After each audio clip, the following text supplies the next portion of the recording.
পরিবর্তন কাকে বলে জানিস? তাহলে শুন, তোর মেসেজের অপেক্ষায় বসে থাকা মানুষটা এখন আর কারো মেসেজের রিপ্লাই করে না। তুই কখন ফেসবুকে অ্যাক্টিভ হবি সে আশায় বসে থাকা মানুষটা এখন নিজেই ভালো করে ফেসবুকে অ্যাক্টিভ থাকে না।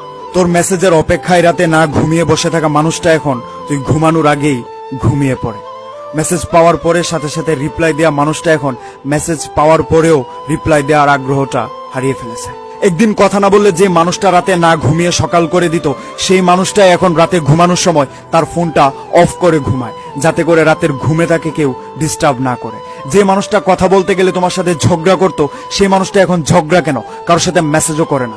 যে মানুষটা পৃথিবীতে সবচেয়ে বেশি তোমাকে মূল্য দিত, সেই মানুষটা এখন তুমি কেন পৃথিবীর কাউকে মূল্যায়ন করে না।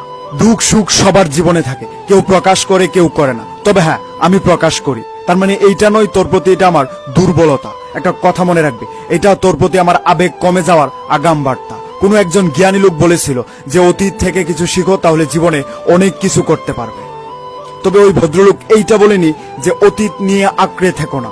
আমার জীবনের সবচেয়ে বড় ভুল ছিল তোর অতীত নিয়ে আঁকড়ে থাকা। তবে আমি দেরি হলেও এটা বুঝতে পেরেছি তুই আমার জন্য ছিলি না।